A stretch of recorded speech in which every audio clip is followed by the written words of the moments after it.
going on, everybody? Hope you guys are having a great Friday. Tonight we are going to be ranking all of the Marvel Phase 4 cinematic universe like TV shows, and we're going to be doing the movies as well. Everybody in the house right now, what's going on? We got spine ticks pressing, figure drawing. Hey, what's going on? Everybody else that's just tuning in, thank you so much for hanging out this evening. Usually I do, the news, some other cool stuff on Friday nights, but I thought to myself, you know what? We're going to be ranking all the Phase 4 stuff. Honestly, a lot of bad stuff that came out in Marvel Phase 4. We got a ton of new characters.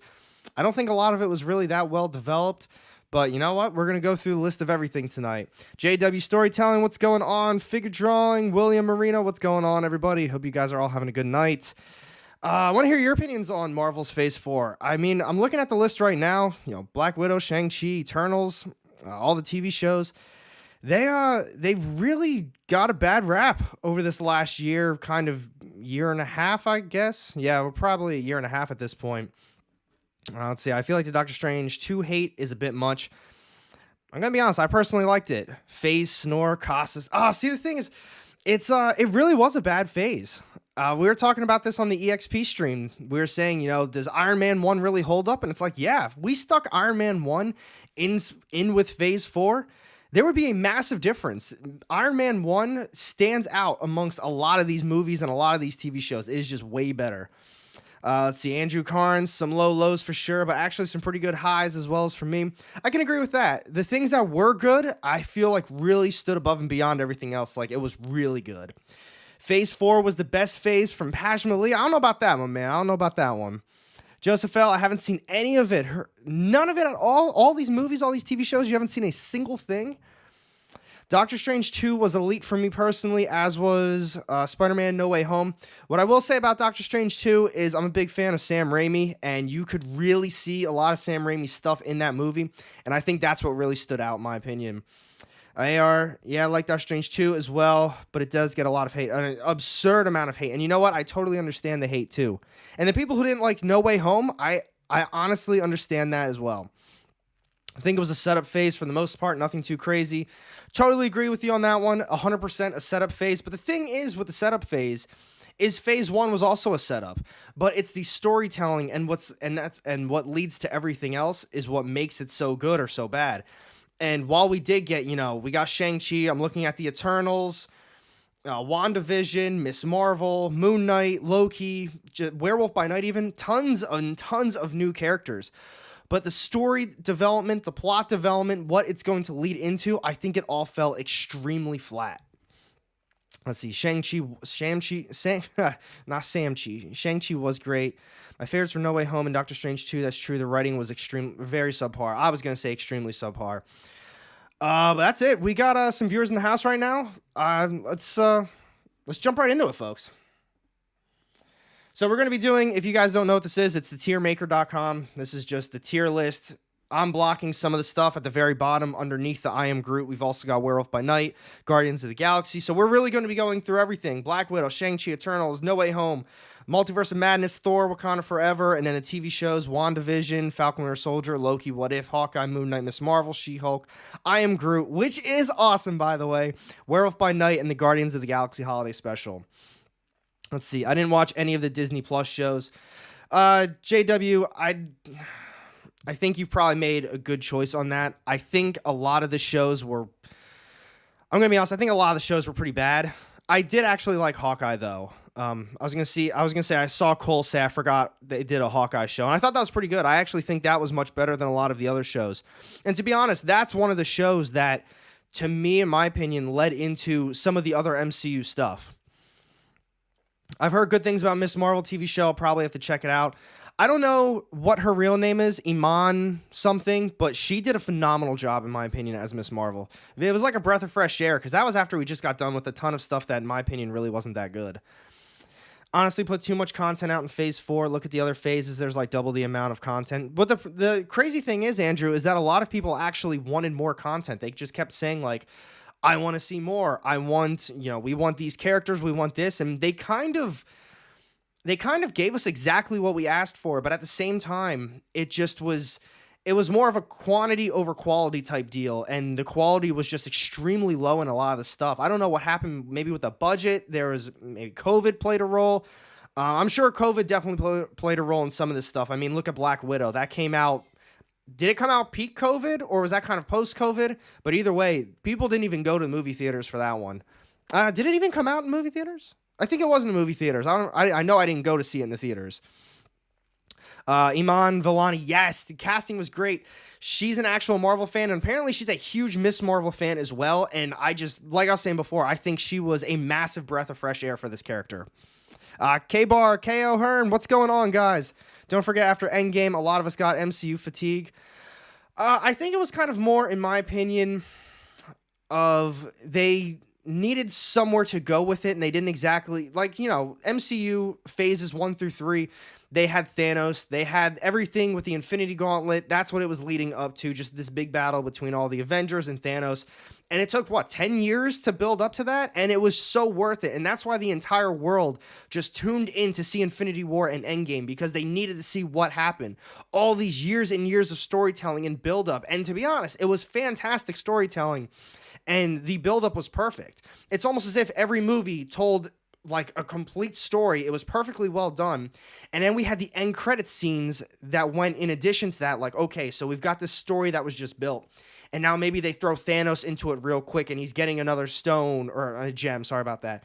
And they're just like, oh man, they're doing this as well. So they didn't really do any of that in phase 4. And I think people, they were willing to give it a shot. And they were willing to say, you know what? I understand. We just told an entire story. We got to build it up again. But they didn't really build anything up. They did build up Kang in Loki. And that's pretty much it. We didn't see Kang the Conqueror since then until Ant-Man Quantumania, which I still haven't seen, by the way.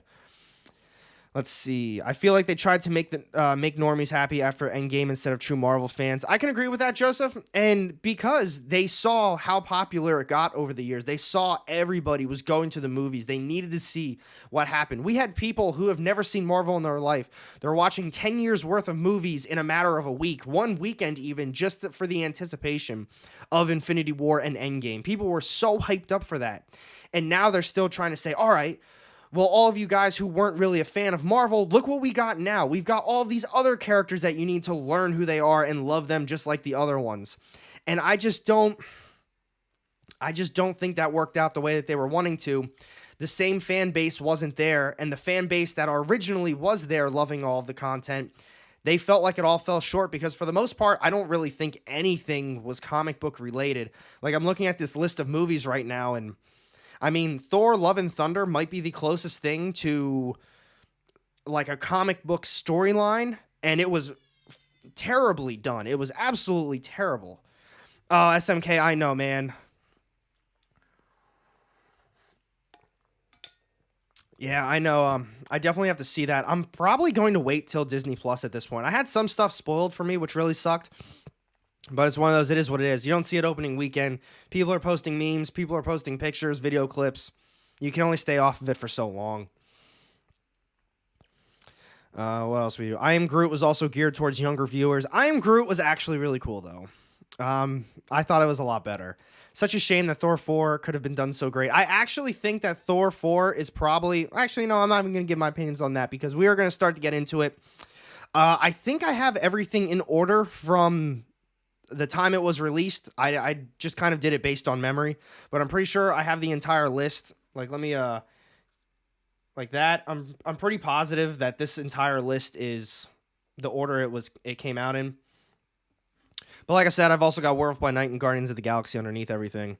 Doctor Strange What If episode was dope. Yeah, that one was a pretty solid one as well. Worst part about Thor 4 was that they wasted some top tier source material. That is one of my favorite Thor storylines, 100%. But we're going to jump into this one. The first one we're going to be talking about is Black Widow. If I can recall, I think Black Widow is what kicked off the entire Phase 4. If I can remember correctly, I'm pretty positive that came out in like July or August, and then Shang-Chi came out in September. So I'm pretty sure Black Widow kicked off Phase 4. It wasn't as bad as everybody made it out to be, in my opinion. I think a lot of people who saw it, they realized that Taskmaster was completely ruined, and they were just so incredibly upset by that character with like piss poor CGI on top of that. And I think for those two reasons, it got a lot of hate because when Taskmaster showed up, everyone was like, yes, Taskmaster is going to be so badass in a Black Widow movie. And it really fell short. But on top of that, the CGI was really bad, and there were a ton of slow moments in that movie.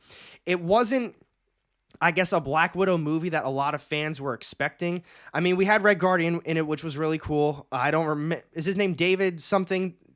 David with an H, the guy who was in Stranger Things, phenomenal actor. And then Yelena Florence Pugh, incredible actress as well. So the actors and actresses, they killed it in the movie. The action was really solid as well. But I just think because of the other drawbacks in it, like I said, the incredibly David Harbour, that's who it is. But thank you for that. But because of all those things, because it was extremely slow and dreadful at some points, the CGI was awful. They completely decimated Taskmaster. That stuff completely overlooked the rest of the movie. But outside of that, the script wasn't horrible compared to a lot of the other things. I think if a lot of people went back to rewatch Black Widow after they just got done with all this other stuff in Phase 4, I think it would be a lot higher on people's lists than they're giving it credit for. But there's just so many big negative things in that movie that ruined the rest of it. And what I was saying with the script itself, like the actual plot of the movie, I think a lot of people were hoping it was going to be more of a kind of a background story on Black Widow, kind of not her upbringing, but more of just some missions that she's been on in the past and stuff like that. I think that's what a lot of people are leaning towards, instead of more like a family, not really family reunion, things like that. So I think that's the major problem with that movie. But like I said, outside of that, it really isn't that horrible if if you can look past the other stuff.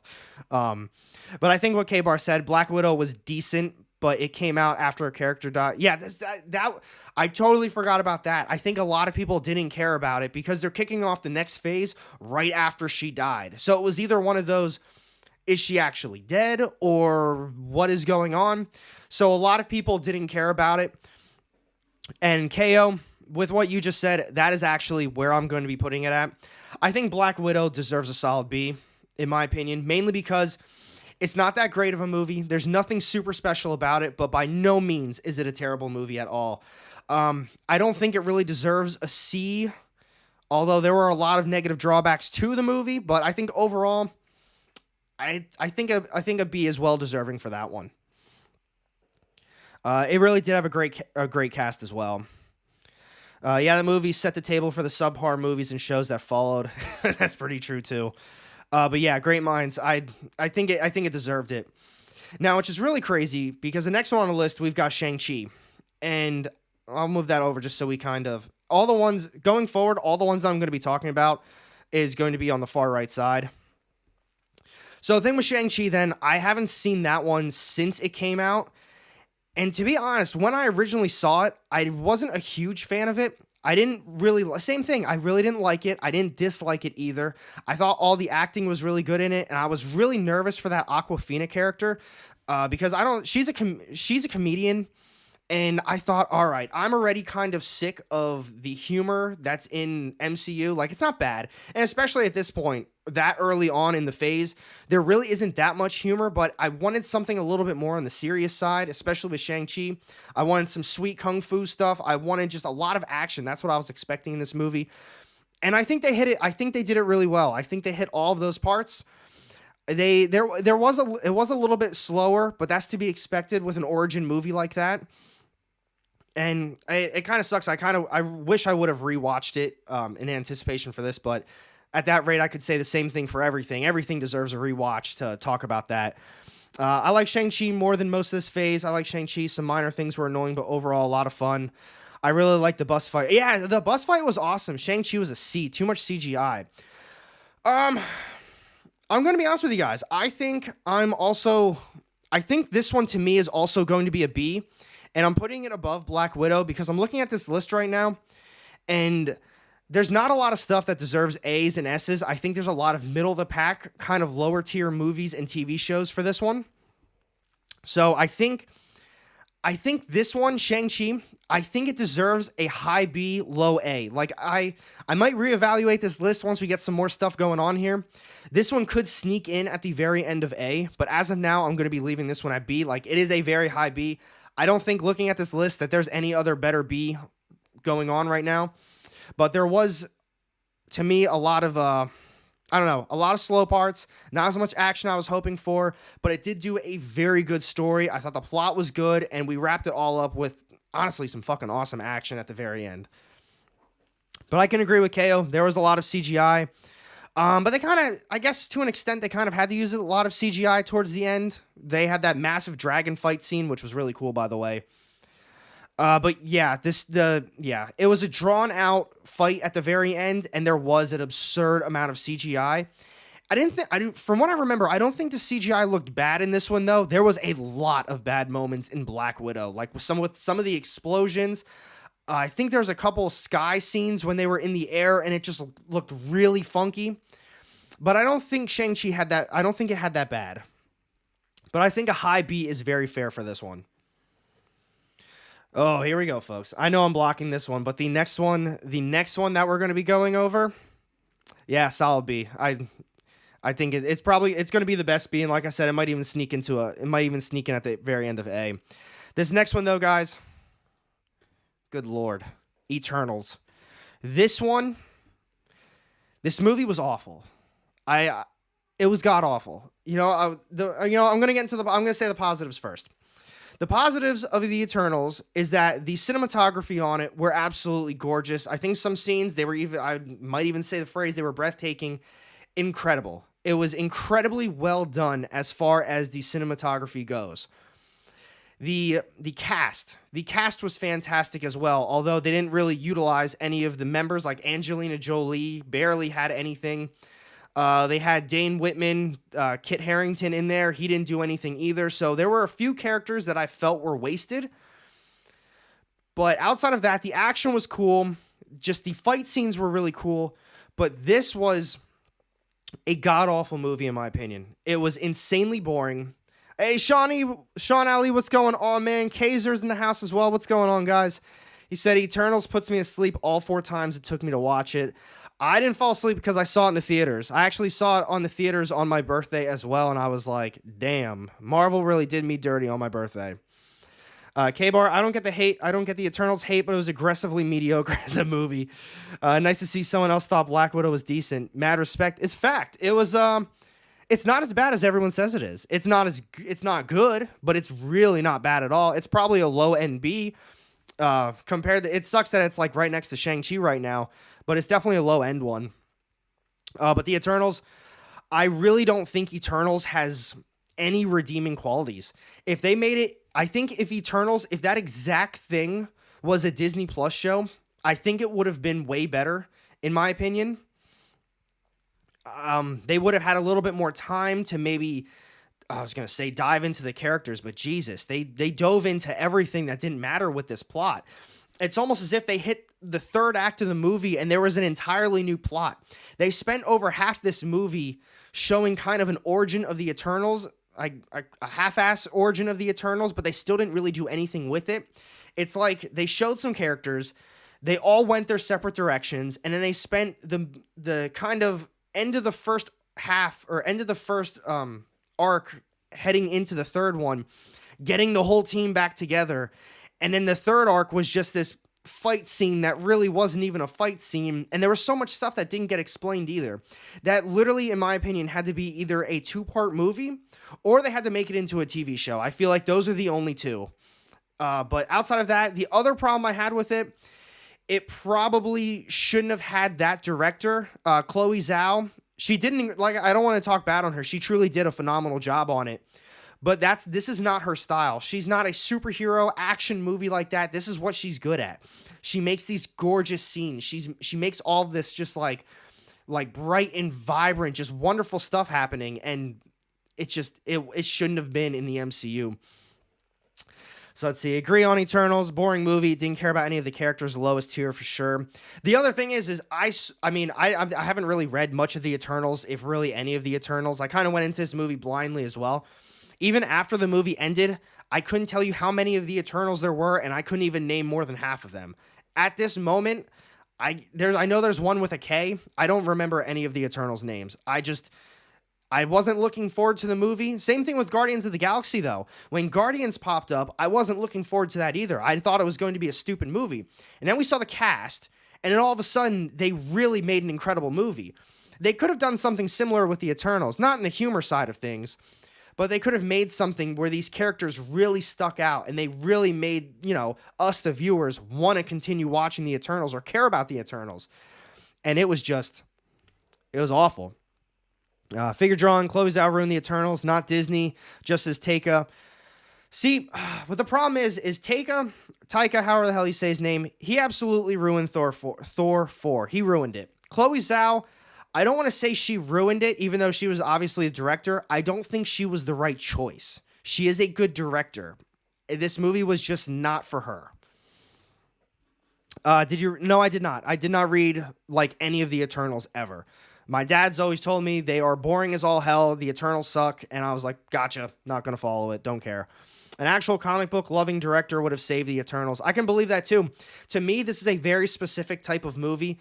I don't want to call it similar. I don't want to keep making this comparison to Guardians, but I keep having this kind of flashback of Guardians being announced, and everyone's like, why the hell are they making a Guardians of the Galaxy movie? People don't care about the comic books.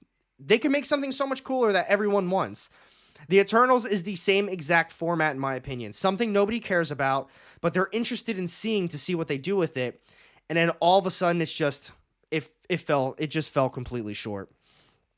Nathan, Black Widow's directing and editing was terrible. Same with the fights and what they did to Taskmaster. Easily top 3 worst MCU, in my opinion. So, I don't know if you just tuned in, Nathan. The only reason I put it as a B is outside of the CGI, outside of some of the slow points, and the destruction of Taskmaster, I didn't think it was as horrible as some of the other stuff on this list. There's a few things in this list that I absolutely did not like. But where I'm going with Eternals, a lot of you guys already called it. This is a D. This is an absolute stinker. I didn't enjoy it. This might be one of the only movies that I have just constantly checked my phone, to see how long it was going. Throughout the film, and I never pull my phone out during a movie, and I kept checking it. I was like, oh my god, we've got an hour and a half left. What is going on in this movie? And all of a sudden it's cool, it seems like we're wrapping up this movie, it's going to be over, and it's we still had 45 minutes left, and they just started an entire new plot. I was so over it. I did not like the Eternals at all. Yelena does save the movie. Florence Pugh is a phenomenal actress. I love her. She does a great job. She was in what was that movie? I know chat knows. The kind of horror cult one. It's all literally on the tip of my tongue. I can even see the cover of the movie, and they did a Stray Dogs cover for it as well. Something with Moon, maybe. Midsummer. Stephen R. got it. There we go, Second Street. Thank you, everybody. That was a really good movie, and she nailed that part too. The Goo and Ant-Man. I'll eventually see that movie. If it gets spoiled for me, it is what it is. Whatever. I don't care at this point. All right, here we go, folks. We got a banger coming up next. I started off with that, but we got Spider-Man: No Way Home. Spider-Man: No Way Home. You know what? I'm gonna say the only negative about the movie before I get into every single positive about that movie. The plot was awful.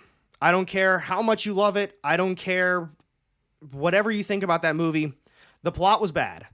We've got Tom Holland, Spider-Man, and he just wants everyone to forget who he is, whatever. But at the same time, he wants everyone to also forget because his friends can't get into college because of him. And people are looking at them differently because everyone knows he's Spider-Man. They think he killed Mysterio. I thought that was a bad plot. Now here's where we're going with this one. I got to take a quick sip before I rattle out all this. I don't know if I've ever been happier sitting in a movie theater watching a movie like that. That movie hit every nostalgic point in just my core of my body. Every bone was just enthralled with just this nostalgic. I loved every single ounce of it. And then when Tobey Maguire and Andrew Garfield popped on that screen, not only did the entire movie theater erupt, I was also cheering it. I was also happy. Hell, look at that. I got goosebumps talking about that, just reliving that moment. That is what I loved about that movie. It was incredible. But like I said, the plot was rough. But at the same time, I'm thinking about me sitting in that movie theater, happy as all hell watching this movie, loved every single ounce of it. I didn't even think about the plot. All I thought about was Doc Ock, the Green Goblin showing up, and then them trying to get them back into their own timelines. It was, I'm not going to call it a masterpiece like some other people have, but you know what? This is a damn S tier. This is an S tier in my opinion. I don't care. Spider-Man gets an S. I'm already biased because I love Spider-Man. I think Tom Holland has done a phenomenal job as Spider-Man. That little kind of trio of movies is some of the better Marvel MCU ones as of late, in my opinion. I think they've done an incredible job with it. But Spider-Man No Way Home, it was good. It was better than good. It was goddamn awesome. I loved every bit of it, and I'll die on that hill. Where are we at in the chat on this one? Marvel movies don't have to be Godfather. I love Andrew Garfield, Spider-Man. Love the scene where he saved MJ too. Yes! That moment, I was like, when I saw her fall, I was like, I already know Andrew Garfield is about to go and save her because he's got that moment where he lost Gwen in his world, and you saw that as soon as he saved her. It was kind of one of those moments, and it's still same thing. Fans, they loved it. This is a movie that everybody has asked for. They said, we want the other Spider-Man in this movie. Maybe not this movie specifically, but we want Tobey Maguire back. We want Andrew Garfield back. Hell, Willem Dafoe as Green Goblin, bring him back too because that was awesome as well. We got to see a Sandman. My goodness, who played Electro? Jamie, I can't even think of his name off the top of my head. It was incredible though. And I think for that reason, I think nostalgia played a huge role in it. But at the same time, I'm looking at the rest of this list, and nothing came close to my happiness of watching that movie. I loved every second of it. Stephen R., Spider-Man definitely S tier. The three of them on screen together was amazing. And that's the thing, outside of like the kind of half-assed plot in the very beginning that caused all of the problems, the rest of it was so good. Jamie Foxx, you're right. Appreciate that. Man, everyone's on top of the names tonight. It took Feige bringing in two good Spider-Men to make the movie any good. It still failed to make it memorable. See, that's the thing, Second Street. I think it's memorable, but I totally agree with you. I totally agree that nostalgia played an insane role in this one, but I loved it. I did. Imagine Venom from Spidey 3 also came back. Oh, I'm really glad that the Venom and Carnage movies aren't on here. Morbius isn't on here either. I think it's strictly just MCU, not what came out in that entire year span. Oh, man, that sucks you didn't like it. That's the thing, though. I did talk to a lot of people who didn't like it. Let's see. It was also great that the other Spider-Mans in the movie actually played a key role and progressed his character. They weren't just there to play a cheap cameo. See, and that's what they did in Doctor Strange Multiverse of Madness. They brought in what people wanted to see, and it was horribly done, and it wasn't what people wanted, and it almost made it seem meaningless. But on that note, that is the next movie we're going to be talking about, folks. Doctor Strange Multiverse of Madness. Imagine Venom, She-Hulk, straight to S tier. So the next one we're going to be talking about is Doctor Strange Multiverse of Madness. I'm going to be real with you too. Bias aside, I'm a big fan of Bruce Campbell. I really liked his little tiny role that he played in there. Big fan of Sam Raimi as well. Love Evil Dead, love horror stuff, and I really enjoyed seeing that horror element get brought to the movie. But at that same time, I do think... How about bad to worse, because everything sucked. Everything was pretty bad, I'm gonna be honest. The silly tier. So what I will say is I really liked seeing Sam Raimi's just his directing. I really liked seeing that in the Multiverse of Madness. I think if he was going to do an MCU movie, this was the perfect movie to do it. I like seeing all the different stuff happening in The Strange. I liked all the weird things that happened. That just reminded me of Evil Dead. The cameos. The cameos were horrible. I loved it though. I love seeing Black Bolt. I love seeing Patrick Stewart back on screen. Oh my god! And then we got to see Jim Halpert as freaking Mr. Fantastic. It's what everybody wants. But that cameo was horrible. I thought it was really bad. It's none of it made sense. Most of the scenes didn't make sense. How, even the smartest man alive, Mr. Fantastic, he says, Wanda, I got this dude right here. All he has to do is open his mouth and it's going to obliterate you. The smartest man alive is going to just give up his best weapon right off the bat when all he had to do was just quick whisper and obliterate her. That was dumb. Some of the CGI, pretty rough too, but I'd say for the most part, a movie that relied entirely on CGI. It looked a lot better than some of the other ones. I'm looking at you, She-Hulk, right now. That CGI sucked. So I think they did a pretty good job with it. The plot, I think America Chavez was played. I don't think her role should have been in there at all. I don't think she really had a good role to begin with. I think the actress did a good job as America Chavez. But her character role, I thought it kind of sucked as well. But for the most part, I think they overall did a fantastic job with it, and I was thoroughly impressed with it. When it was done, I still really enjoyed it. And for all of that, I'm seeing a whole bunch of grades in there.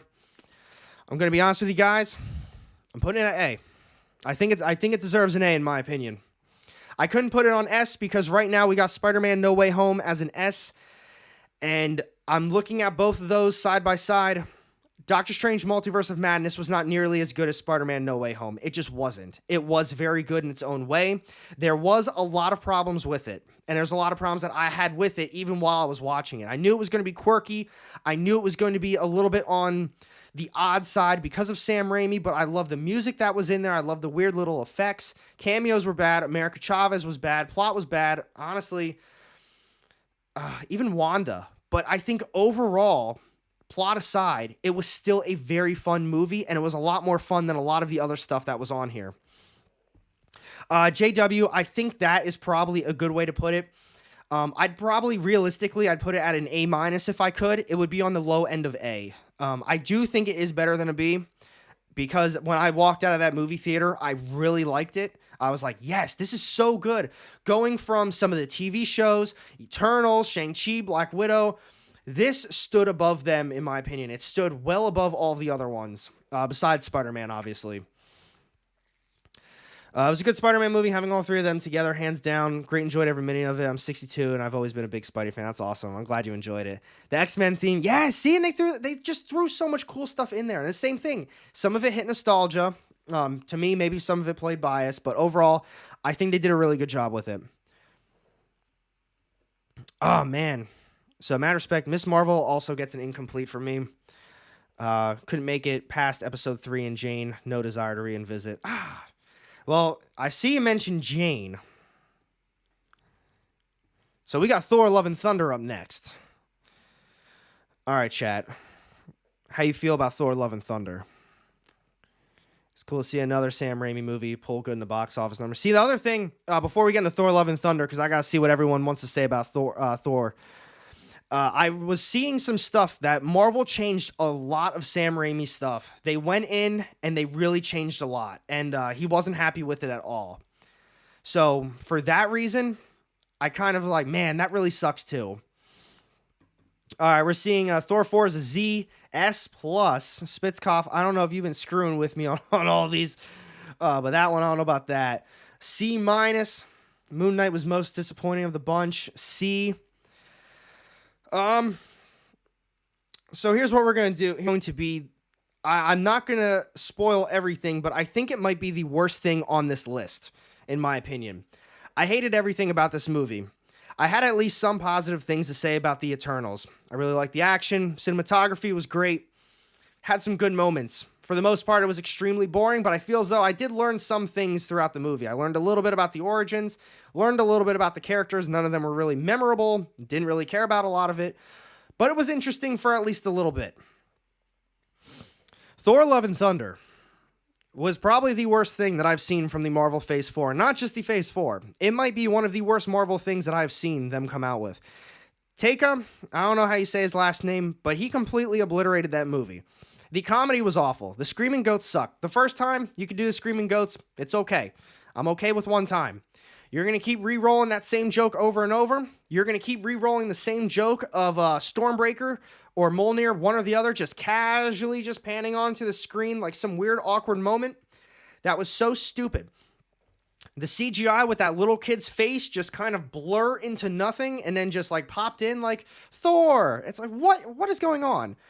I have zero editing skills. I have zero like creativity skills. And I feel as though if you gave me the software, I might even be able to make that look a little bit better. And those are professionals getting paid a lot of money to do it. I could probably look up a YouTube video on how to make that look better. I'm sure there are YouTube videos on how to make that look better. And that's CGI and jokes aside, because that completely ruined the movie in my opinion.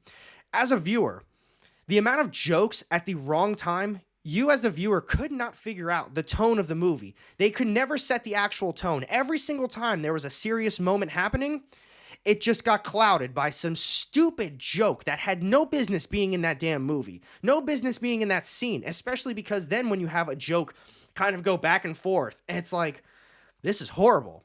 Now, I said I checked my phone probably about 3 to 5 times when I was in the Eternals. I didn't see Thor Love and Thunder in the movie theater. But I was debating on turning it off at home. I almost didn't make it through. But here's why I made it through. That whole Gore the God Butcher was one of my favorite Thor books that I have read. That is one of my favorite volumes, just arc. Gore the God Butcher is an incredible character. And the thing is obviously he's portrayed as a villain. He's just this Gore the God Butcher. He's out killing all the gods. But when you read the actual comics and you see that Gore is just killing these gods because the gods don't care about the humans and they don't care. They only care about themselves and the other gods. And that's why Gore wants to put them down. You're like, wow. So he's not this villain killing random people. He's killing gods because they, humans are better off without the gods, which led into the original Sin storyline as well, because Thor becomes unworthy and you learn that Gore's the one that told him when he whispered to him and said, the gods or the humans are better without the gods. And then he questioned it. And that's what made him unworthy. And in the original Sin storyline, when Nick Fury confirmed that and it like blew Thor's mind, it's like, wow. Incredible. Such a phenomenal storyline. Jason Aaron did an incredible job with it. And this movie, someone said it up there, is an absolute disgrace. There it is. Figure drawing. Definitely Thor 4 was a disgrace. It truly was. They had no redeeming qualities about it.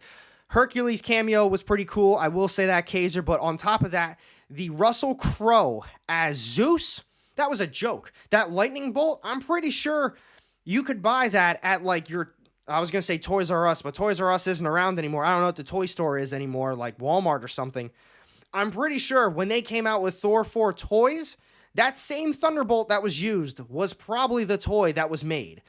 It was all horrible. And it's just an absolute shame because that really is one of my favorite storylines that I've read, especially in the modern stuff. It is definitely my favorite modern story. I can't think of all the other crap that I've read over the years, but as far as Marvel goes, if you have not read that, I don't know where the hell it is. This Jason Aaron Thor omnibus, if you can see that right there, you got to get a hold of it. It's extremely good. It's the entire storyline. Only good thing in that movie was Natalie Portman that looked extra gorgeous. See, Natalie Portman, I think, played a nice role. I don't think she was given a big enough role, especially her kind of, motive behind everything. Like, they just didn't hit on anything, and everything just felt so rushed and skipped over. That's the only thing that got butchered in that movie was the movie itself. Did Gore even kill any gods? Did we see any of that besides the very beginning, which also was not even remotely comic book accurate? And to be clear, I'm not someone who needs everything to be comic book accurate. I totally understand. Some things need to be changed. Some things aren't capable of being on a big screen. Maybe the origin is too long. They got to cut it up a little bit. But you kind of butchered his actual origin and you changed it completely. And I get where he's like, oh, you're not going to give me water or whatever the hell he was looking for in the movie. And that's why he killed him. But it's not as big. It's not as big as it was in the comics because the gods in the comics, the gods abandoned that planet. They abandoned all of those people. And all those people's purpose was to just, You know, they always said, just pray to the gods will answer your prayers. And we didn't get to see any of that stuff. And it's terrible. It's absolutely terrible. Amazing art by Ribic. That's a fact, too. Second Street Marvel, I'd be willing to agree with that. I think, well, see, that's where the comedy comes in. Because they just make Thor this, like, bumbling idiot throughout the entire movie. It's like, you've changed his character up so many times over the years. He went from this big, just, I am Thor, to he's just this goof. Like that scene when he first sees Jane and he kind of Scooby-Doo's. He's like, Jane? That's so stupid. I don't understand. Like, somebody sat down, watched that finished product in a room, and they were like, that shit was good. Taker, you did a great job on that. I don't know how the hell you can make that any better, but that's great. That was a great movie, guys. Who sat down and said that was that good? I couldn't believe it. My thing is they try to insert comedy too much. I'll be 100% for at least one full serious movie. That's the thing. They're going completely away from all the serious moments, and I think that's my problem with a lot of the stuff in this Phase 4. You can't figure out the actual tone of the movie. You can't figure out the characters, like, because there's a serious moment that's clouded by comedy, or all of a sudden they're laughing, having a good time, and then something drastic and major happens, but they're still kind of cracking jokes, and it's just so stupid to me. Mad Respect says Gore kills it on screen. He does. Who played Gore? Was it Christian? Yeah, Christian Bale. He did a wonderful job. He did a great job. I don't even care that they changed what Gore looked like, because I saw a lot of people complaining about that too. Like, oh my God, look what they did to him. Well, you know, sometimes shit happens, and you got Christian Bale, who obviously wants his face shown for what it is, and you know, it happens. Whatever, get past it. If it's a good movie, it's a good movie.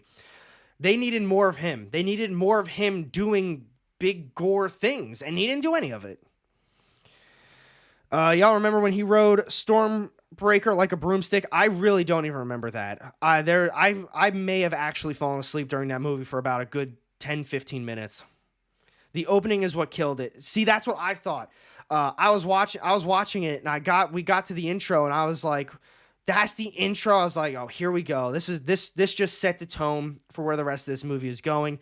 And then from there, it was just joke after joke. And then the thing is, they kept repeating the same exact jokes over and over. It was ridiculous. They need to stop hiring writers and pay for better scripts. Or hiring TV writers. I could be wrong, because like I said, I have not seen Ant-Man Quantumania yet. Isn't the director on that, wasn't he a TV director? I'm pretty sure they hired a TV team for that movie. And I was thinking, either I got bad info, or I was like, wow, they really did that for arguably one of the biggest movies, like to kick off Phase 5? It's bad. I fell asleep in the theaters during the previews to Logan. It's a bad preview, I'll say that much. But what we got next? So this is going to be, so we're talking about Wakanda Forever next. So we're going to be getting through all of the movies first, and then we got all the TV shows up next. So while it was in order, it was kind of movies and then TV shows. What do you guys think about Wakanda Forever? I've seen a ton of back and forth stuff on this one. So let's see. Peyton Reed has done TV, but he did Bring It On. I didn't know that. Marvel really damaged the MCU's reputation with Phase 4. I think so too. I totally agree with it. My brothers didn't even bother to wake me up. You got a good family right there, man. You got a good family.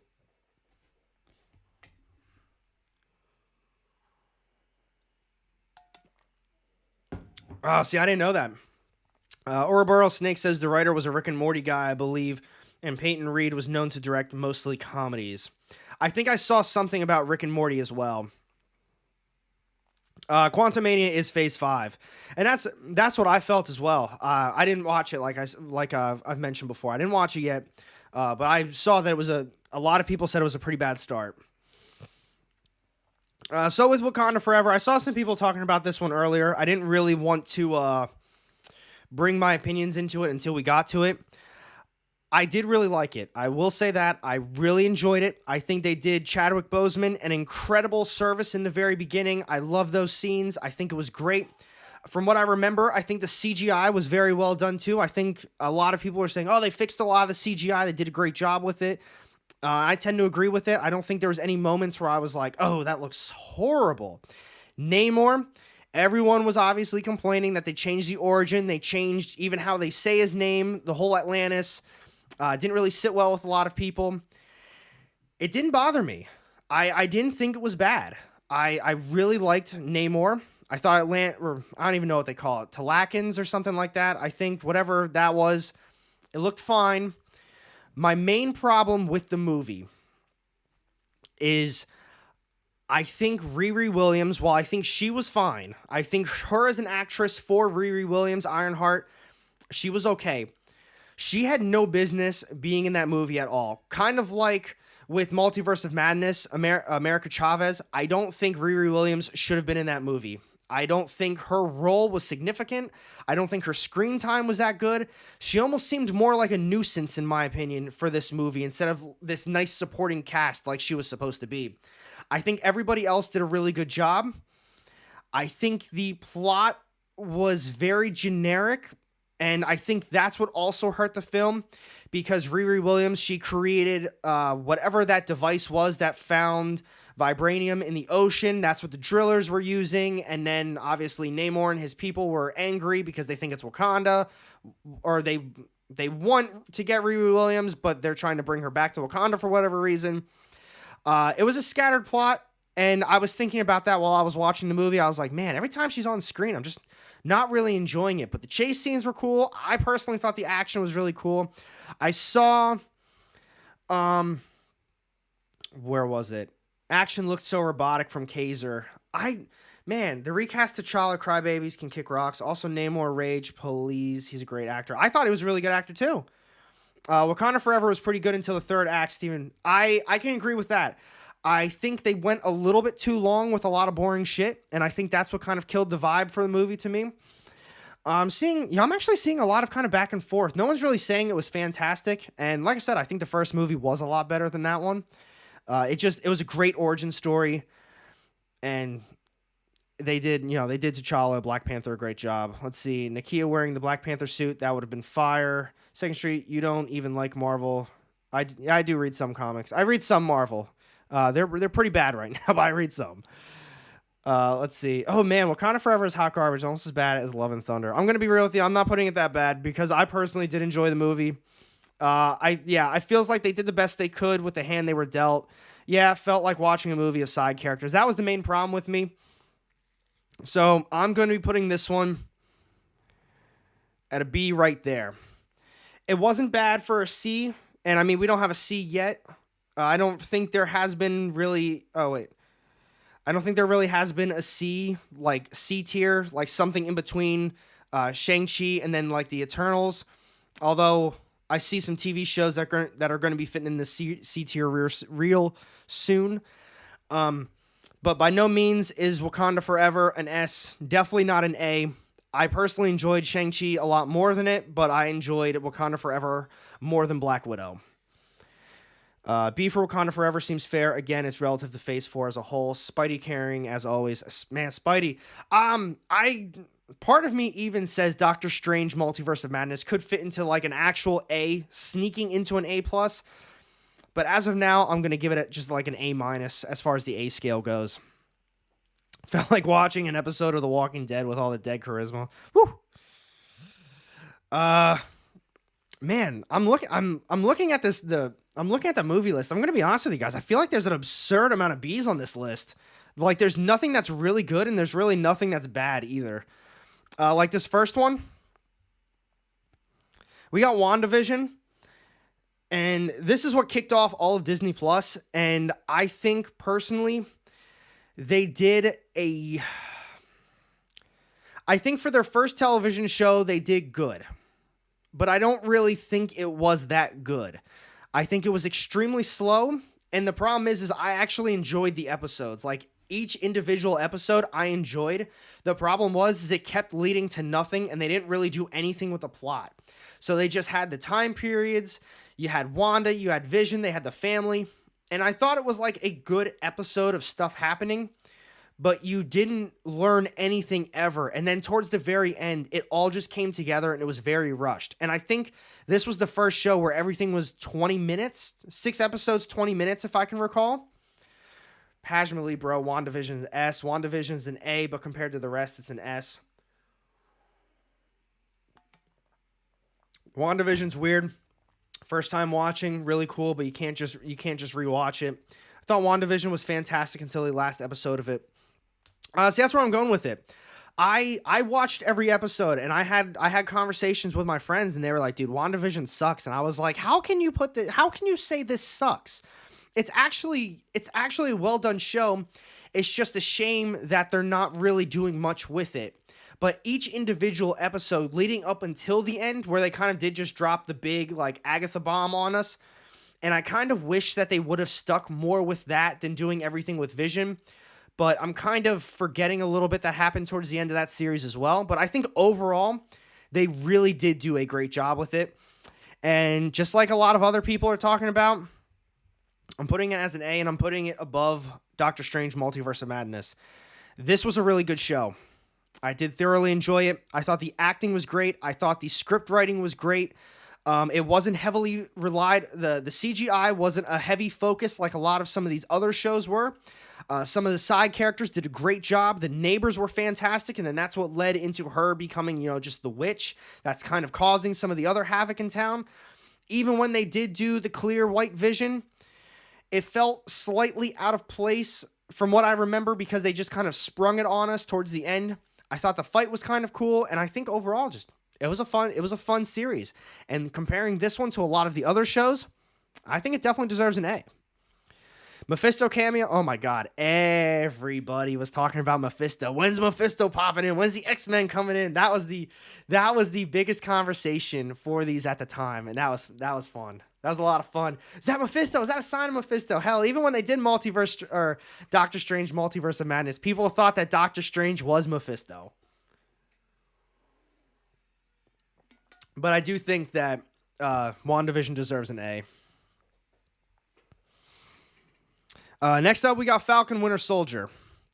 This one might be an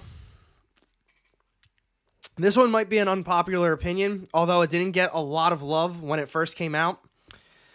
Let's see. Dang, this list is based props. I find a lot of stuff that doesn't follow traditional comic book story format will inevitably lose the core audience regardless of quality.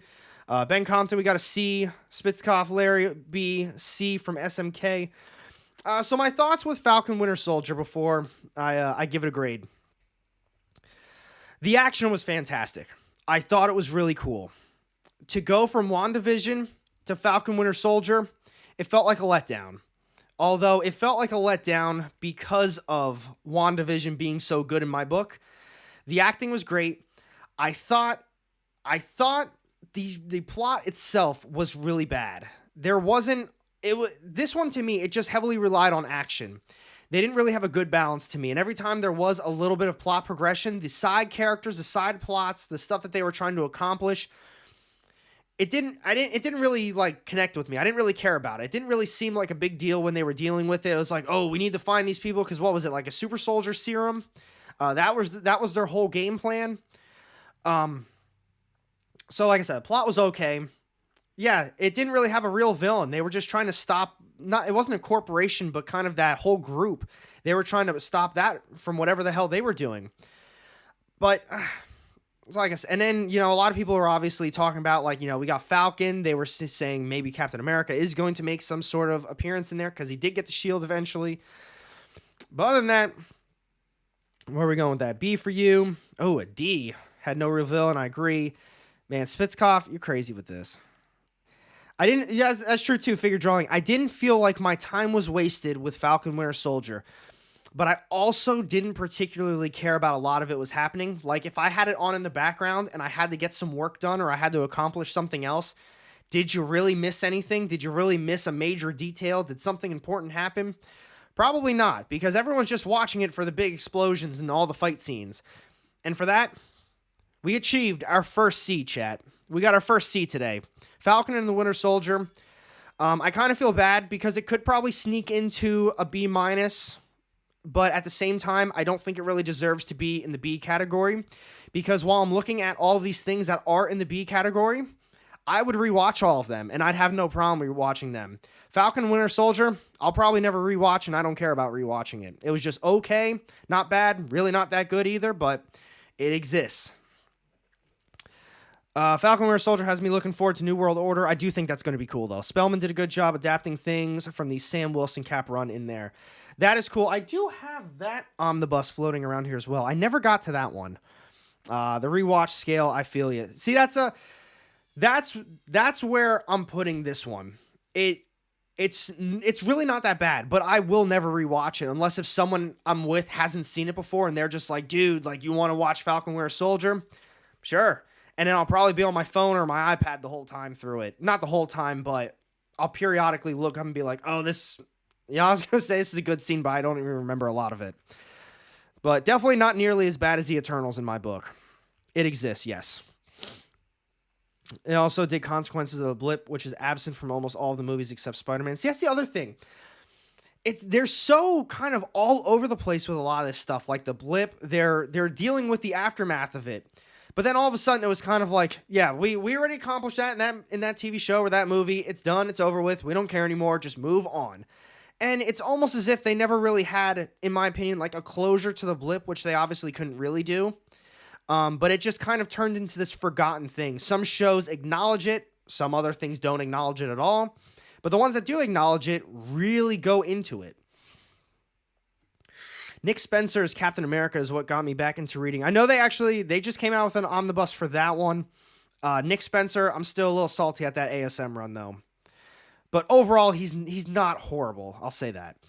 Regarding the rewatch factor, I only saw Logan once. I don't plan on seeing it again, but I thought it was great. See, if we are talking about like a rewatch factor, I've seen Logan twice, and I would see it again. Spitzkoff Larry, was Thanos right? Looking at how the world has gone, I can't say Thanos was wrong. There is a lot of crazy shit going on in this world right now. And maybe Thanos, with his reality stones, his time stones, he saw that and was like, I'm actually saving you guys right now. All right, folks, next up. We got Loki. Spitzkoff is asking the important questions here. So we got Loki up next. This is the next television show. I think this came out in like December of last year, something like that. Woo! Where are we going with Loki, chat? What do you guys think? Kaiser says A. I saw a lot of A's and a lot of S's earlier. Loki was great. Loki was a phenomenal show. I think they did a great job with it. I loved the acting. Wasn't it Tom Hiddleston? He kills it as Loki. He does a phenomenal job. This one was obviously more on the slow side. They were doing a great job telling a story. I think a lot of people expected it to be a little bit more on the slow side. For the most part, I mean, I guess Loki does have a lot of action scenes throughout the movies, but he's always kind of the guy working behind the scenes. He's always just, he's the shyster. He's the, god of mischief. He's doing all this stuff. And I think we really got to see a little bit more of a different side of him in this movie. He screwed up the time, he screwed up the timeline, and he got brought into the TVA. That's where the rest of it went. And Owen Wilson did a great job in this show too. A for television. Loki did bring the trend of everyone kicking Kang's ass. What was your favorite show? Oh yeah, Loki is garbage. What? But still better than a lot of other these shows and movies. I really enjoyed Loki. The theories at the time were really fun. See, it's another show. This was a really fun show to talk about with the community at the time. Loki was cool. Looking more forward to watching each episode. I give it an A. Hate that joke with the drawer of Infinity Stones. Yeah, they really made it seem pointless, which kind of sucked because at that rate, everything that they built up over the last X amount of years, it was like, oh, well, you just basically deemed none of that mattered. But that didn't bother me. I thoroughly enjoyed it. This is a tough one, though. I'm having a really hard time putting this one on a list. Throg. Second Street. Nah. Everybody's got their opinions. Feels like the stuff was set up in Loki could be problematic in the future movies and needs retconning, but screw it. It was entertaining as hell as a show. Yeah, this is tough. This is a tough one. I'm going to put this one... Oh my goodness. I'm putting it on S. I'm putting it on S tier, chat.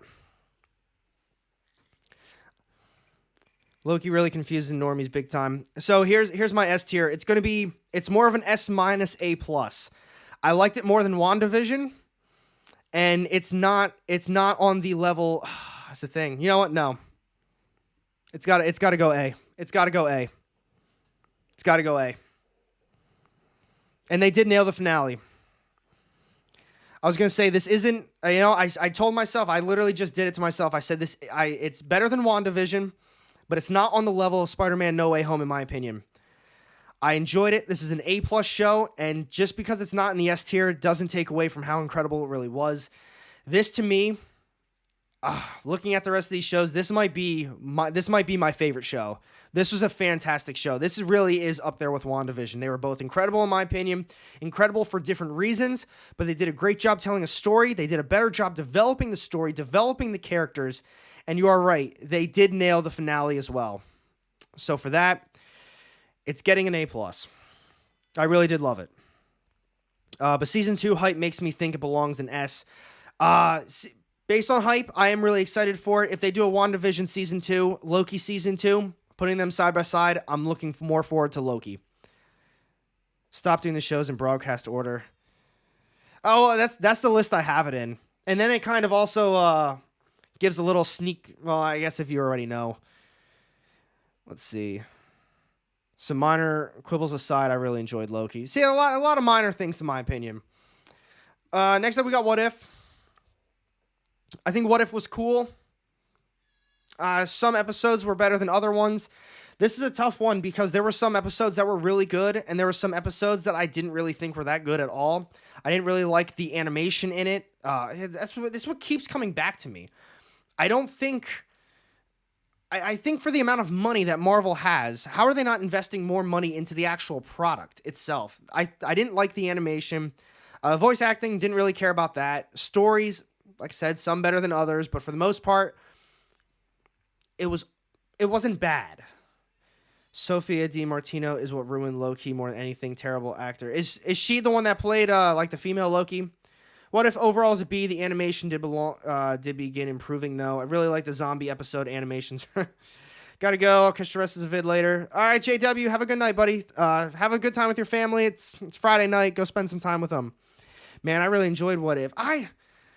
Oh my goodness. I don't. This is another one. I'm not 100% sure where to put this one. This is actually getting really tough. In the beginning, it's like, all right, yeah, Loki, this is a great show, or this is great. Shang-Chi, great. Whatever. It's starting to get tough where we're putting it. What If was fun. It had its ups and downs. Doctor Strange episode, zombie episode, and the Ultron episode were fire. See, that's the thing. What was it? 6 episodes? 5 episodes? Is a C. Not good, not bad. See, that's the other thing. You know, this is since we're not going to be getting into each individual episode, I think personally, I enjoyed. There was more episodes that I didn't like than episodes that I did like. And on top of that, with the horrible animation, it's got to go in C.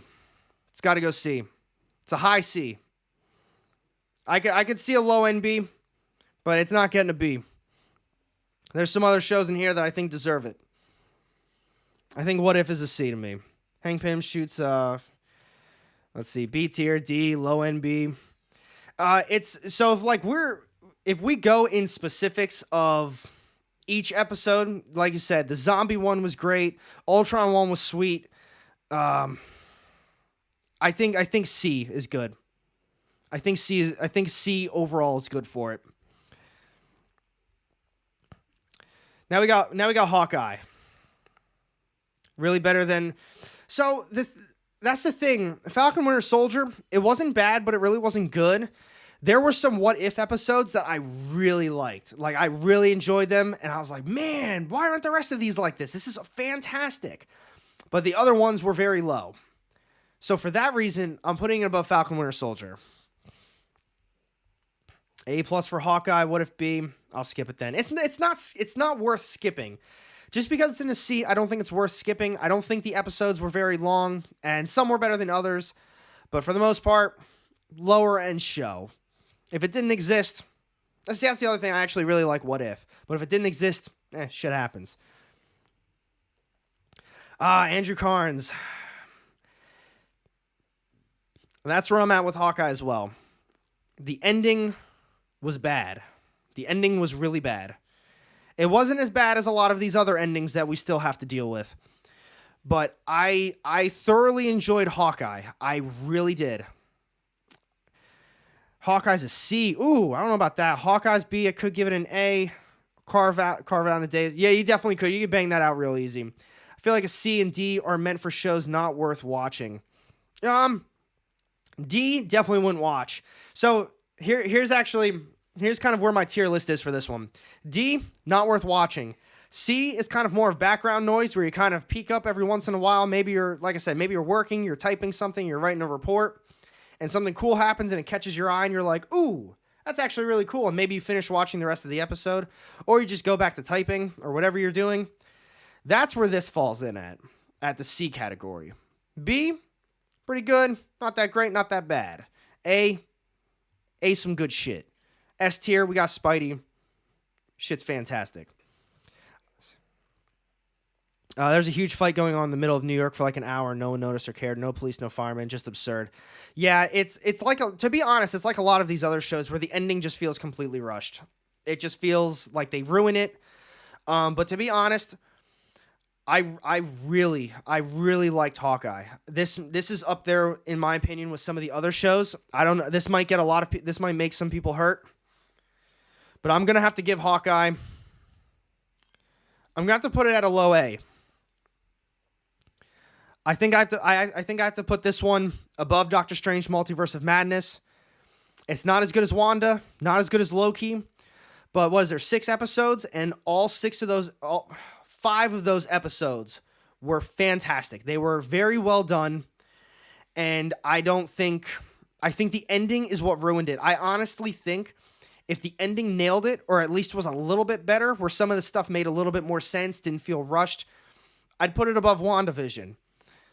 Hawkeye, to me, it's a Christmas show. I could rewatch that every Christmas, and I wouldn't be upset about it. I really enjoyed it. Don't be shy. Put in the A. It deserves it. It did. Hawkeye's a C at best. I'm not a troller. You sound like a troller right now. That was a good show. The whole cast did great. Whoever played Kate Bishop, she did a great job too. And I think of all the newest actors, all the newest actors and actresses, I think she's up there with one of the better ones. I heard a lot of negative things about whoever played Ant-Man's daughter. And looking at some of these other ones, they didn't really do a great job either.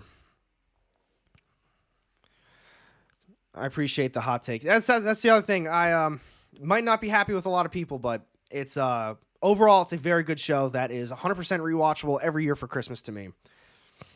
Speaking of hot takes, folks, we got Moon Knight next.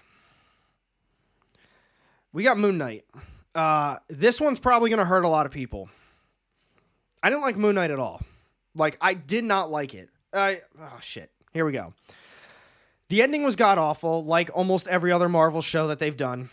The ending was terrible.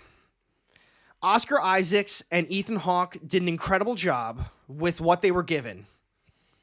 I think the script was atrocious. I think the pacing of the show was incredibly just terrible too.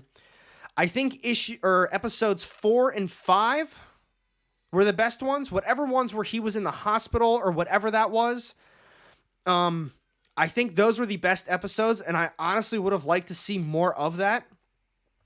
But the whole setup felt rushed. It didn't feel good. We didn't get to see really any sort of Moon Knight at all until those few episodes. I keep wanting to call it issues, but I keep wanting to.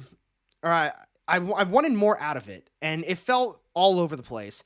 And I'm looking at some of these comments, and I'm saying, it might be. I thought it was going to be a hot take, and it might not actually be that bad of a hot take. Moon Knight had 2 solid scripts, and those were what they showed the actors to get them to sign on. I wouldn't be surprised. All right, folks. Here's where we're going with this one. It gets a D. This gets a terrible D. It's not good. It's not good in my opinion. It might sneak into a low end C. I will say that. It could sneak in right after Falcon Winter Soldier, but I really didn't enjoy it. I truly think the only redeeming thing that came out of Moon Knight was Oscar Isaacs as Moon Knight. That was it. The hospital episodes were very good. The kind of talking hippopotamus, I didn't care about that like a lot of other people did. They threw a fit. It is what it is. Don't really care. But the ending was atrocious. I didn't like how they built every single thing up. And it's like, all right, we're finally going to get this big battle that we've been waiting for this entire series. And he blacked out and he woke up and that other lady was like, what just happened? And he's like, I don't know. And she's like, who was that other guy? I was like, I was like, Disney Plus, you're playing with me right now. You are playing with me. This whole show has been god-awful boring. You're barely showing Moon Knight to begin with. And now I figured you were waiting the entire time to just have this big, massive fight at the very end of the show. You're going to be showcasing Moon Knight. You're going to be doing this. And speaking of powers and shit, when he just casually got up and flew, and I think they said it was like the power of Khonshu, they allowed him to fly. I couldn't wait for that show to end. I tell everybody, it's probably my least favorite show that I've seen. It's one of my least favorite shows. But the only reason it could sneak into a C- after Falcon Winter Soldier is because Oscar Isaacs was that good. Him as Moon Knight was a phenomenal casting. But whoever wrote that show, don't do it again. Just get off of Moon Knight, get somebody else. The memes were great, I'll say that much. Let's see. D, don't agree. Thor 4 and Eternals were way worse. See, that's the problem. Thor, Love and Thunder, and Eternals were way worse. They were god-awful. But Moon Knight is not better than Falcon Winter Soldier, in my opinion. I'm telling you, if they'd have shown us those blanked out fight scenes, it would have been... And I can agree with that. I will say, if we would have got that ending, that would have made up for a lot of the rest of the show. Because it was boring. We didn't get to see Moon Knight. We didn't get to see a lot of like the in-between stuff. And I get some of that too because he does black out. He has the multiple different personalities. And I was like, okay, they're hinting at this. They're doing this. We're getting to see his background a little bit more while he's in this hospital, whatever's going on with that. That's fine. Now we have to see the ending itself. We need to see if everything they've built up with is all worth the payoff. And to me, it was not worth the payoff. And that's why I'm putting it in the D. And even though, what if Falcon Winter Soldier, background noise, okay, it still wasn't that bad. But I felt as though if I have to sit through Moon Knight, even like typing something, I'm going to be disappointed. And that's why it gets a big old fat D right there. I think only people that read the comics would give it a D. I don't know. See, that's the thing, Spitzkoff. I did not read all of Moon Knight's original stuff. I've been reading his most newest run. I've read some of Lemire's, but I did not read the OG shit for Moon Knight. I didn't like his girlfriend getting a costume and powers. That's all I'm saying. The show was just, it was scattered. It was all over the place. Things didn't really make sense, but I was okay with waiting to the very end to see if the payoff was worth it, and to me, it just wasn't. Now, I keep saying I've got a hot take or two for you guys. This one's probably going to be the biggest one of the day. We got Ms. Marvel.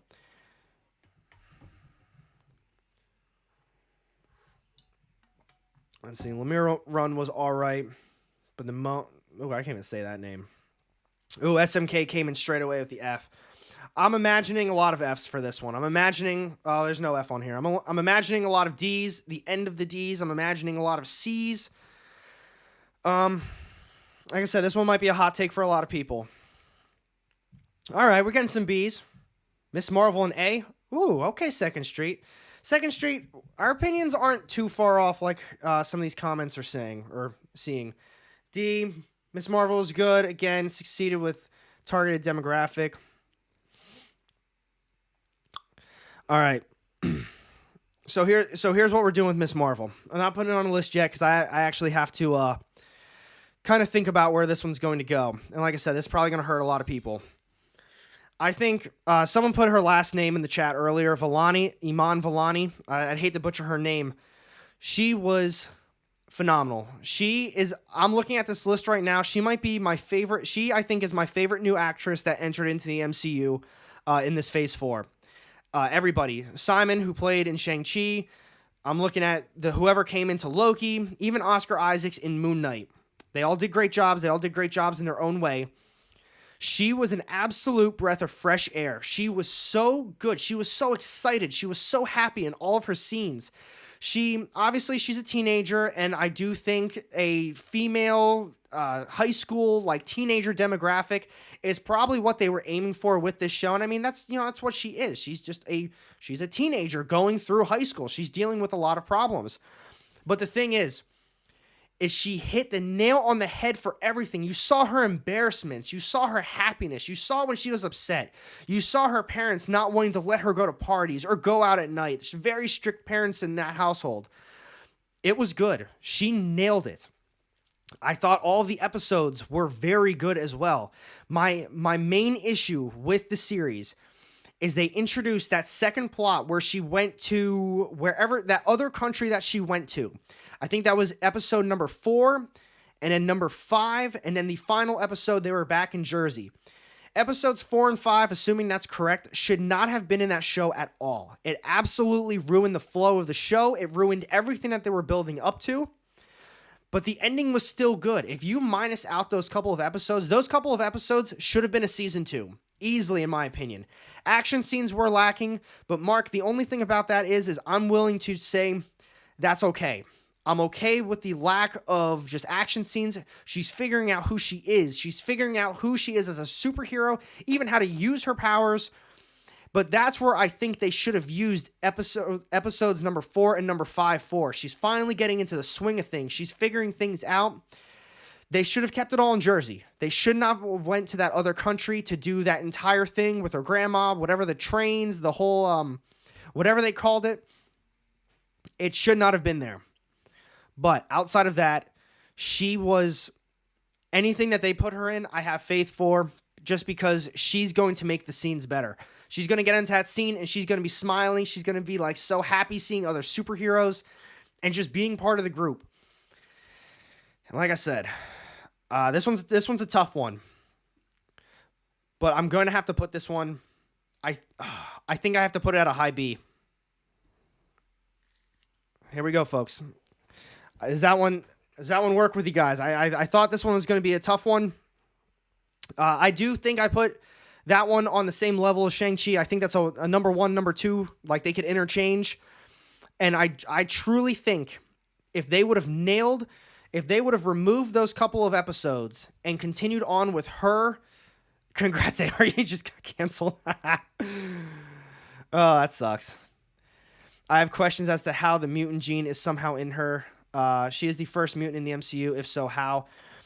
So I think what they hit on in the show, if I can recall, was she had the gene in her the entire time. Like, she already had it. I don't remember what exactly they did with it. I didn't think it was like the worst thing in existence, because was it something with the bands? Because I don't even remember. Can you move yourself to the bottom? I told you, there's probably a lot of people that weren't going to like this one. I did really enjoy the show. It's not on the same level as a lot of these other shows. Like I said, it's probably interchangeable with Shang-Chi and Wakanda. It's interchangeable with Shang-Chi. It kind of sucks. I don't really remember. I don't think they did the Terrigen gas. I think it had to do with the bands. Yeah, so that's how they found out at the very end. Her best friend, I don't know if they changed the name in the show, but in the comics, her best friend's name was, I think, Bruce. Whatever the name was, he ran some tests on her and was like, yeah, there's something different about your genes. I think they even said they're mutated. And I think, what was it, the X-Men music was playing on in the background. And I thought that was kind of cool. I'm not a fan of the bands, I will say that much. But like I've said in the beginning, the changes don't bother me. It doesn't have to be comic book accurate. That stuff is kind of, I don't want to call it secondary. I like seeing them throw comic book accurate. Oh, Bruno, that's what it was, not Bruce. I appreciate that, Mark. I'm okay with them doing their own story if it's good, and then they throw little Easter eggs in here and there for the comic book fans who did read it to be like, oh, nice, that is awesome. And that's how I felt with a lot of this, because I have read all of Miss Marvel stuff. I do enjoy it. In the comics, if you're asking about her powers, she's going to a party in the comics, and she's on her way back, and she gets hit with the Terrigen Mist, and that's what brings out the mutation in her, which is also a thing because she's not an X-Men mutant in the comics either. She's an Inhuman. Oh, the shirt? I got this from, I think, Target. I will say that there is a foreign material inside of the bangles, just like the 10 rings. I assume, yeah, that's why I assume there's something going on with those rings. At the time, I was pretty upset that they moved towards rings as her means of powers, but it seems like they're kind of hinting at, oh, there's something wrong with your genes. They're different. So they might kind of go away from the bands as well. I was fine with her being a mutant instead of an Inhuman, but was kind of hoping for a more epic entrance of mutants into the MCU. Just my 2 cents. I can agree with that too. And like I said, this is all opinion based.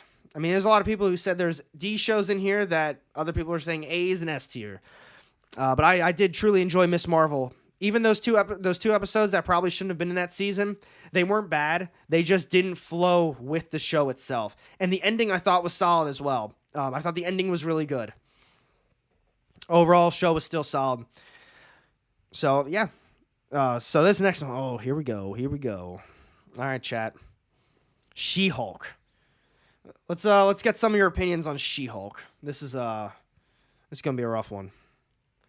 Spidey looks so lonely up there. It's good. Loki could have definitely been Loki could have been S. Loki could have been S. Oh, I had to take a sip for that one. Oh, She-Hulk.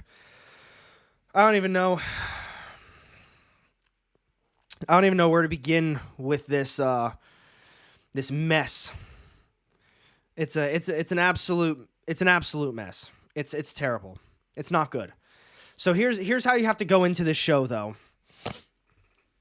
Here's how you have to approach She-Hulk. You can't expect a show. You can't expect a good show. I'm pretty sure they even said that She-Hulk is a sitcom. So I was like, okay, it's a comedy sitcom. That's how I'm approaching this show. Every episode is going to be different. Every episode isn't going to be focusing on the same things. Pardon me. Here's where things get a little funny with me, though. There still was a plot. There was absolutely a plot. There was multiple plots.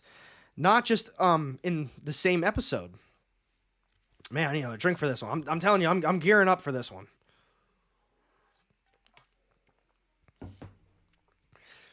Every episode followed a plot, a random ass plot at that. So that's where the comedy sitcom comes in at. If you look at each individual episode as it is, there were okay moments. There was a few moments where I smiled. The best thing that came out of this show is the lady who played She-Hulk. I don't know her name off the top of my head either. It seems though I don't know anybody's names off the top of my head. Tiana or something. Malaysia, whatever the hell her name is. She was phenomenal. I think she did an incredible job with what she was given. She was a great actress. She killed her role. She killed her scenes. But the show was hot garbage. Even if you approach it as a sitcom, there is a plot that is forgotten about after the first couple of episodes. They introduce another plot that is completely abandoned. Then they start introducing a couple different characters. Bruce Banner comes back as the Hulk. He brings his son, and oh my God, this is going back to Thor: Love and Thunder with the CGI. I'm pretty sure if you gave me the materials or the software, I could YouTube a video on how to make that look better. And he just stood there. I don't even know if he said a word. I don't even know if there was a person there. That could have been completely CGI'd, with no voice acting. It was terrible. So that aside too, Daredevil scenes were good. I like Daredevil being incorporated into it. But then you had that other guy who was low-key stealing her information off of her phone that was writing all that bad stuff. And then we circled back at the very end with the Abomination plot line from the very beginning. A lot of stuff just made no sense.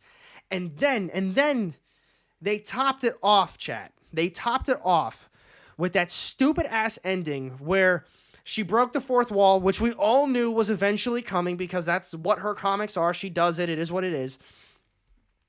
And then she freaking hit that final episode. And she's like, hey, wait, this isn't good. This is a horrible ending. So not only did the show suck with these scattered plots that made almost no sense, but you then wrapped it up with you breaking the fourth wall, jumping into Marvel's office. I think did they even say Kevin Feige was like a robot or something there? I don't remember what that was.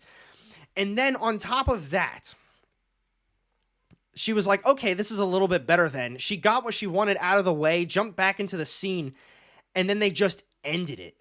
And even when Andrew Carnes just said, the show is not funny at all, every joke missed, I had a few moments where I smiled. I didn't say laughed. I didn't chuckle.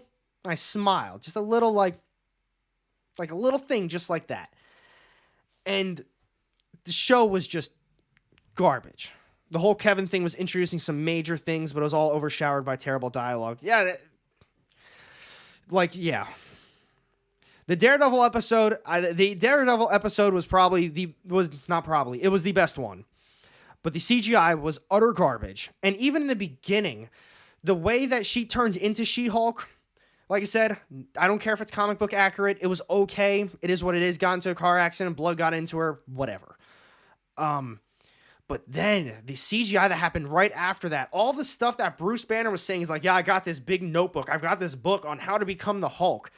And she's just like blowing it off. I don't need that. I've been dealing with crap my whole life. I'll be good to go. So Bruce Banner, if anyone's ever read a Hulk comic, you know Bruce Banner's been dealing with crap his entire life too. His parent, everyone that always gave him shit growing up, his dad from all of the Immortal Hulk stuff, giving him crap throughout his entire life, beating him and all of that stuff. I know that's not MCU related, but Bruce Banner's dealt with a lot as well, and he still couldn't handle the Hulk, so now she can just randomly handle She-Hulk. I'm sorry. Yeah, long story short, chat, it's going to be an S tier. I'm fucking with you. It's not an S tier. Oh, this is tough. This is tough. It's like you're sifting through the hot garbage and the trash that you just threw on top of the top of the trash can. You're sifting through all of the spoiled food that you threw away just to figure out where this one goes. I think I got to put it. Oh my goodness. I don't know what to do with this one. It's better. This is a 1 and 2 right here. They're the same thing. She-Hulk and the Eternals are the same thing. It's the exact same thing to me. No, it's not even remotely a C. It's not better than Moon Knight, and I didn't like Moon Knight at all.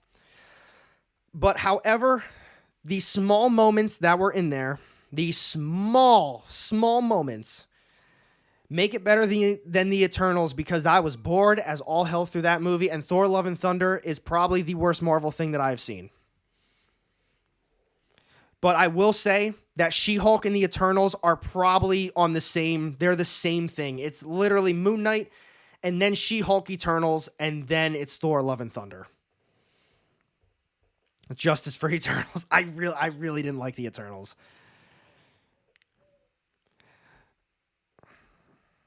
Okay, Terry, I will say that, I can at least appreciate that. I will say that they did make it fairly comic book accurate, at least for her character. And I think she did kill it. The show did not land with me. That's where I'm going to leave my opinions. The show did not land with me. There were so many times where I rolled my eyes and I just put my head back like, come on with this. This is the show you decide to give like 8 episodes to, like this one right now. There were so many times it felt as though it was kind of a slap in the face to viewers. It kind of sucked. Comic accurate in the fact that it's boring. That's about it. I actually like the Eternals quite a bit. Oh yeah, I didn't think about that. So we got a couple left. We got some fun ones left though. So next up we've got I Am Groot. This one I was debating on not really including I Am Groot, even though it's technically part of Phase 4. If you haven't seen I Am Groot, I think it's like 5 little shorts. They're all 5 minutes, 6 minutes long, something like that. And they were good. They were actually really good. Um, I think before I get into my opinions on this, this needs to be kind of categorized separately because it's not really MCU related. It's not a movie. It's not really a TV show. It was just a really fun thing. And like John said, I Am Groot is so freaking cute. It really is just like a thing. If you've got kids, just throw it on. They're probably going to really enjoy it. Just go into it with just baby Groot just doing something cute. That's really what it is. But I like I said, I was debating on not putting this one there because of what it is. So I have to. That's the thing though. This is a tough one. Second Street, I Am Groot is a C. B minus. I do think, yeah, I think that's pretty solid. I think that's pretty accurate. There's really nothing you can do with this one because it's not really related to anything. This one's gonna go at the end of B. I'm putting this one at the end of B, not because it's better than all of this other stuff, but because I'm trying to think about this one as it is by itself. I can't, in good conscience, I can't put it above movies that are building towards something else. These TV shows that are building, creating new things. All these are just shorts. That's all it is. Now here we go. But at that same rate, we do have 2 more specials to go over. And I do think the specials, while they don't really build on things in their own way, they're still, looked at differently than just a bunch of different shorts. So next we got Werewolf by Night, chat. How you guys enjoy this one?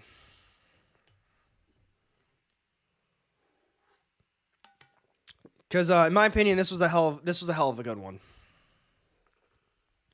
This one might be this one might be a hot take for. It's probably not a hot take. But the Werewolf by Night special, I don't remember this one. Werewolf by Night. It obviously came out in October. So it was a lot of fun. It was in black and white. So if black and white's not your thing, you're probably not going to enjoy this one either. I wanted to see more of, so there wasn't a lot of action. I felt as though there wasn't as much werewolf as I would have liked, but you got to keep in mind this is just a special. I think it was over an hour as well. Werewolf, MCU's first brush with an R thing. Yeah, like Man Thing. I was going to continue on with Man Thing, but I wanted to talk about the werewolf first and the action. Action was awesome. Cinematography was fantastic. I think they didn't give us enough werewolf like a lot of people were looking towards. But to make up with that, we had Man Thing, and Man Thing was awesome. Man Thing played a fantastic role in this special. The other problem I had with it, which really isn't a horrible problem, but they were really hyping up this kind of hunt that they were doing. And I wanted to see a little bit more of that. But overall, Werewolf by Night special, it was good. It's getting an S. I'm putting this one in at an S. And that's why I keep saying I think Loki should sneak into a low S. But Werewolf by Night special, it was the best special. It was extremely good. I loved it. It was I'm going to be honest with you guys. So obviously Spider-Man No Way Home came out last year. Between the first thing that came out for Phase 4, I watched it all. I saw Spider-Man No Way Home, and I was like, this was the best thing that I've seen in Marvel Phase 4 so far. Then we saw Loki, and I really, really enjoyed Loki. There was a few slow points. Didn't really matter, though. Overall, the story was fantastic. We moved into all of this other stuff that you're looking at on the screen. We got all these other movies. We got all this other crap. And then I watched Werewolf by Night special. And I felt like as soon as that was over, that was the next best thing that I've watched in Phase 4. I'm a big horror fan. If you guys watch the channel, you know I'm a little bit biased towards the horror stuff. I'm a big fan of Werewolf by Night. Got the Omni floating around somewhere back there. It's a great character, great comics. I love the monster stuff. And the fact that it was in black and white, and it's just, Oh my God, the lights, they did a great job with everything. That is an S tier in my opinion. And I see a lot of people that said A's, B plus even. K.O. Hearn said a B plus. I am seeing some S's. I'm seeing some very, very happies with the S's. It's well deserving. They should have just shot it with a camcorder. Oh my God, imagine if they had a cheap feel to it as well. That would have been so good. Also, they shouldn't have shot it in the volume. The volume sucks. It just was really unique and creative. And I think that's another reason that it's so deserving in the S tier. I'm really glad you brought that up. Because when you look at everything on this list so far, it's all superheroes. It's all kind of just, it's all falling into the same category. And that's why some of it's really hard to distinguish between S tier, maybe a high A, and then obviously the D. It's all superhero. Werewolf by Night was its own unique creation. It was black and white. It was horror. We got Man-Thing. We had a little bit of violence in it too. Some sweet action. It's well deserving in an S. Is it better than Spider-Man No Way Home? No, but is it close? It's pretty damn close. Okay, 6:30 news is starting. KO, have a good night, buddy. See you on Tuesday. Werewolf by Night was my favorite thing out of Phase 4. It's up there. It really is up there for me. I still have not seen Ant-Man Quantumania. I don't care if that's a spoiler, because it's my fault if I haven't seen it, but I don't get that reference just yet. But we are down to the last heavy spoilers. Oh, well, that shit happens. I haven't seen it. That's my own fault. This Spitzkoff, I would like to. I'll see what other tier lists I could think of or other things that we could do, and I will. This is a lot of fun. I'll definitely do this one. So here we go. The last one, we've got the Guardians of the Galaxy Holiday Special. I didn't watch this one right away. It took me, I think, a week to end up watching this one. I didn't even realize it was out. I don't really stay up to date with a lot of things.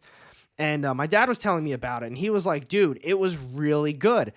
And I'm thinking, all right, Guardians of the Galaxy Holiday Special. It's probably going to be cool. Is it going to be as good as Werewolf by Night? We'll see.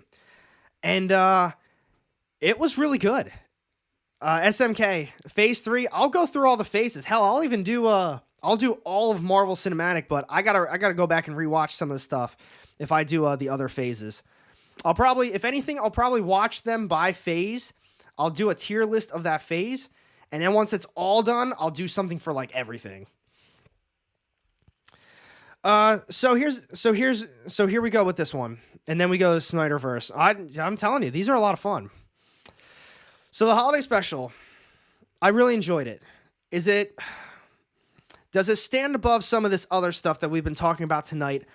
I don't know. I think Andrew Carnes just said it best too. He said it was a cute thing. Hard to take it too serious, but it was good for what it was. And I think that's the best way to describe it. Is the Guardians of the Galaxy, and you know what the Guardians of the Galaxy are about. And now you have a holiday special, a little Christmas thing. And I really like that they brought in Kevin Bacon. The whole thing is focused on Drax. And, oh my God, I'm drawing a blank. Again, Mantis. I think that's her name. And the focus is on that. And I really like that the whole thing is, Star-Lord has never had a real Christmas. Yondu was like, no Christmas. We're not doing this crap. And, they think that Kevin Bacon is like this dude that they're just going to bring to Star-Lord, and it's going to make his Christmas. And that's what the whole thing was. They're trying to find Kevin Bacon. So you get to see them just like bro out at the bars and hang out together in California, just looking for Kevin Bacon. It was a lot of fun. It was a really good holiday special. And it's tough looking at all these movies. But the special was huge. It's setting up Guardians 3. That's the other thing. There actually was a little bit of a setup, or maybe they're actually a little bit bigger of a setup in it as well. It caught me by surprise. A for Guardians only. I think they could have done better with the big reveal. They could have done it better for more impact to the audience. Never had a real Christmas. He didn't get abducted as a baby. That's what they were hinting at though. When he was younger, Yondu didn't want him to have a Christmas. That was like the whole beginning of it. Oh yeah, I forgot about that. Mantis, they talked about that, Star-Lord's sister. So there was a lot of kind of bigger reveals that happened in it. But based on all of this, I think the best way to kind of look at this one right now is I absolutely, you know what, we're just going to go to it. I got to put it right there. It's getting an A. And the way I'm looking at this is it's falling obviously into the Christmas category. I'm looking at Hawkeye, and Hawkeye is the better Christmas show in my opinion. Second Street, man, you really didn't like a lot of this Marvel stuff for Phase 4, did you?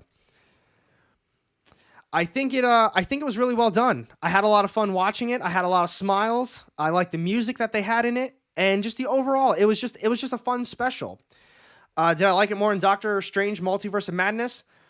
I have more complaints with Doctor Strange than I have with the Guardians. I looked at it for exactly what it is, and I think overall they did a great job with it.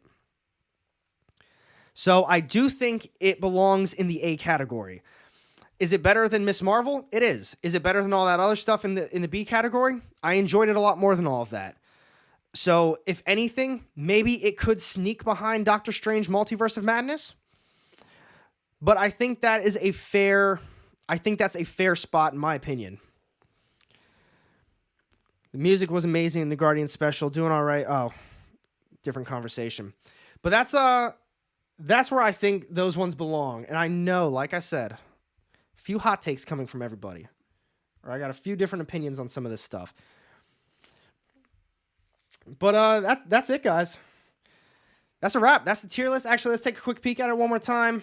S tier, best thing that we've seen, in my opinion, was Spider-Man No Way Home. Nostalgia really played a huge factor in it for me, and I'm sure a lot of other people. We got to see the different Spider-Men on screen together. They did a wonderful job with it. The action was great. The villains were great. The plot was the only thing that lacked, but they did kind of make up with it with the, we got to get them back to their timelines. We got to go from there. But the initial plot where Peter wants his mind wiped because of that, because everyone knows his identity, whatever. Werewolf by Night special, phenomenal. Loved both of them. I'm not going to go through every single one of them, but same thing. I think Loki could sneak into an S tier. That is an A++, but I'm keeping it in the A. I think overall, though, like Second Street said, I think Phase 4, I'm going to be honest, I'm not even sure if I want to put it in okay. I don't think it was really that great. I guess you're right, not terrible, not great. I guess okay is the best way to describe it. A lot of these shows really weren't that good. I don't think a lot of the shows had good endings. I think a lot of them felt very rushed. CGI was really bad on a lot of them. And I almost felt the same way with a lot of the movies as well. They were kind of all over the place. The plots weren't that great. There was a lot of characters that were thrown into the mix that probably shouldn't have been in there either. But I still had a lot of fun with this phase.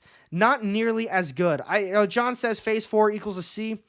I think a C+ to a B- is a good way to describe this phase. There's really nothing outside of Spider-Man and Werewolf that really kind of stand out. Loki was really good too. But when you look at the general opinion of a lot of people, they think Phase 4 is terrible. A lot of people don't even think Spider-Man was that good outside of nostalgia. They didn't like Loki. They thought it was slow. The amount of people that I've talked to that hate WandaVision is astounding. Same thing. Miss Marvel's looked at as a horrible show. Moon Knight, She-Hulk. Most people do not like the Eternals, nor Thor Love and Thunder. There's a lot of stuff in this phase that people do not like at all. So I think grading the overall phase, I think a C+ to a B- is probably where I would rank, or maybe C+ to a B, somewhere in there, because there are some really good things that came out of it. But I think someone said it best earlier in the chat. They said Phase 4 had really high highs and very low lows. And that's the best way to describe it. The things that really hit hard, but the stuff that was bad was abysmal. And I do not want to even go back to watch some of this crap. Thor, Eternal, She-Hulk, Moon Knight, no. It's garbage. Although some people did like the Eternals, so it is what it is. But that's what I think about Phase 4. Like I said, it's an okay phase. It could be better. It absolutely could have been worse. There was a lot of stinkers, but the stuff that was good, Spider-Man, Werewolf, Loki, WandaVision, they were fantastic. I appreciate you guys taking your time out of your day to hang out with me tonight. This is a lot of fun. I'm definitely going to be doing more tier list stuff for you guys. Like I said, I was talking about doing maybe Phase 1 through Phase 3. I got to rewatch some of that old stuff, though. It's been a long time. once I get all that stuff out of the way, I'll probably actually do a tier list for everything together as well. Or am I going to see? I'm just going to wait for it to be on Disney Plus. I agree with that too, my 2 cents. Phase 4 did get hit by COVID, and I think that probably affected some of the stuff. But until next time, folks, as always, every Sunday, I got my previews list coming out. Check that out. And then on Tuesday, we're going to be doing a live stream. We're going to be talking about that as well. And if any of you are interested in helping support the channel, I got my Patreon listed down below. You get access to my Discord, early access to videos. And this month's giveaway is going to be an omnibus or a deluxe hardcover. So stay tuned for that. And thanks again, everybody. Stay tuned for the next one and have a good rest of your weekend.